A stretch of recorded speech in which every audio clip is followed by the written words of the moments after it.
Between the stories we tell, there are the stories that shape them.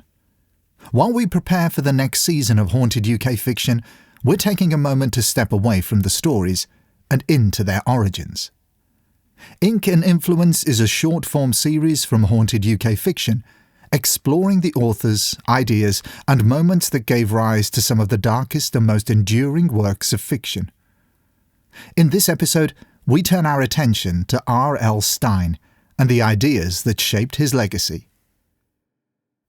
R.L. Stine has shaped an entire generation, perhaps even two, as a prolific writer who has captivated younger audiences with his series of horror books.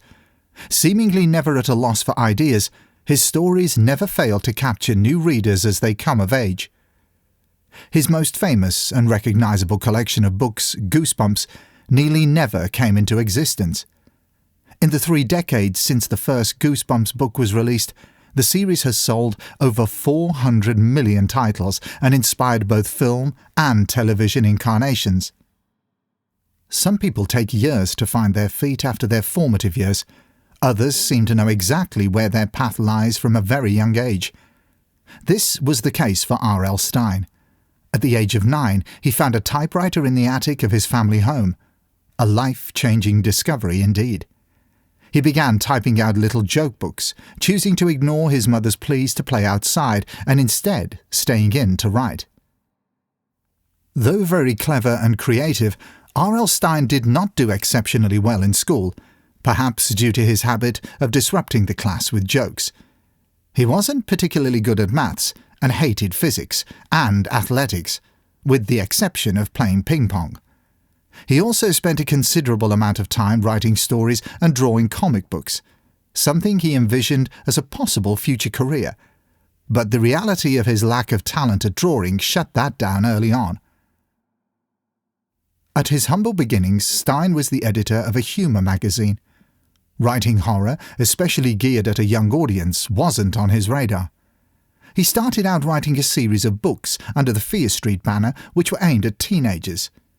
The first title in the series, Blind Date, became an instant bestseller, causing Stine to conclude that he should turn his focus away from the funny stuff because, quote, kids like to be scared, end quote. He was eventually convinced by his wife and his editors to see if he could fill the void in the market of horror books for 7 to 11-year-olds. This is how Goosebumps came about. When asked about his process, a frequently asked question given the sheer quantity and frequency of his releases, Stine says he typically begins by dreaming up a great title. Then he sorts out the story associated with that title. He claims to never get writer's block, primarily due to his process of doing complete chapter outlines and character profiles before starting to write. However, the true secret to not having writer's block, according to him, is to figure out the ending of the story before he begins writing the book. As for his inspiration, Stine explains that, as a child, he was afraid of many things. Later in life, when he became a writer, those fears became the foundation of his work. He would simply recall the things he was most afraid of and the fear they would conjure and work those feelings and ideas into his books.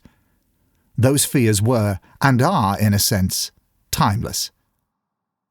Stine's books are as relevant today as they were when he began to publish them 30 years ago.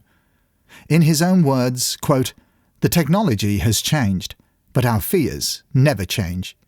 We're still afraid of the dark, afraid something's lurking under the bed, afraid of getting lost, afraid of being somewhere we've never been before." End quote.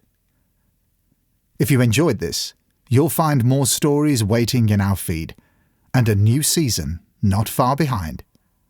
Thanks for listening.